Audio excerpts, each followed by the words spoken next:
Her normally lustrous light brown hair lay tangled and limp. Her lips, which were usually turned up in a smile, were tight with pain. Lines radiated out from the corners of her eyes. Sadness, not joy, lurked in their pale blue depths. He narrowed his gaze. Streaks of gray ran through her hair. That's not right. She tried to come to him, but a man held her back. At the sight of another man's hands touching her, Sergei went wild. He slashed his tail out, intending to kill the man, but his aim was off due to the drugs. He hit the woman instead. She flew through the air and slammed against the hard wall, crumpling to the ground. The man swore and rushed to her side. "I never thought you'd kill your mate." Sergei froze. My mate. My Catherine. What have I done? "Bring her to me." It was hard to speak after being silent for so long. His voice was rough and deep. The man rested his fingers against Catherine's throat. "She probably won't make it." Sergei pinned his captor with his steely gaze. "If she dies, I die." He had no idea if that was true or not, but it felt right. His captor swore and yelled something out the door. More men with deadly guns rushed in. Sergei paid them little mind. All his concentration was on his mate. "Bring her to me," he demanded once again. Adrenaline pumped through his body, giving him strength.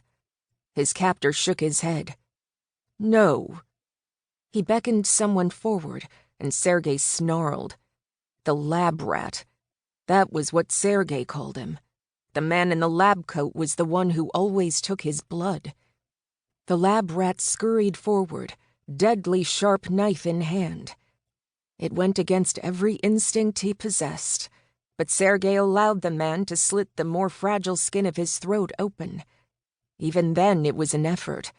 His Drakon skin was thick, but not nearly as impenetrable as the scale-like plates that covered the rest of his body.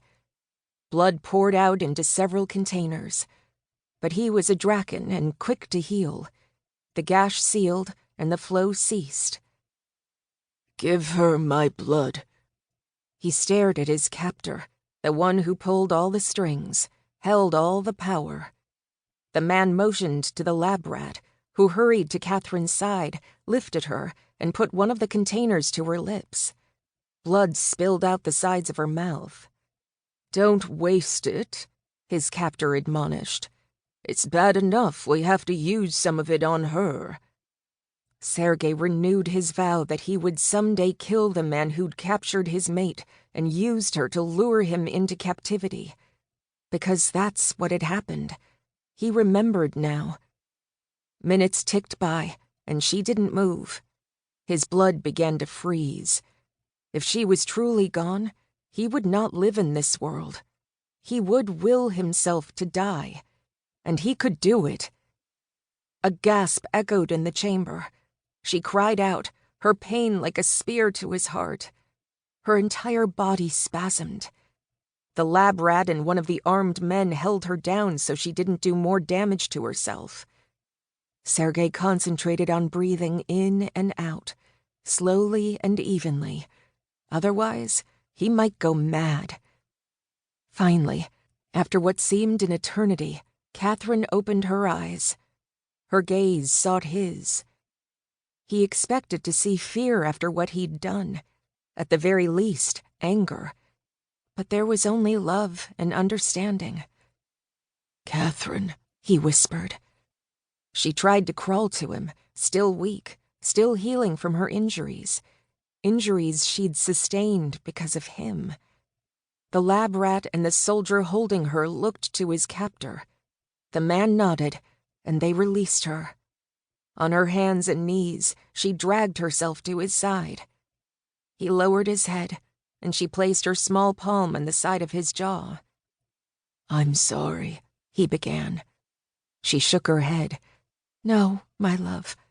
I know what you were trying to do." And she did know. His Catherine knew him better than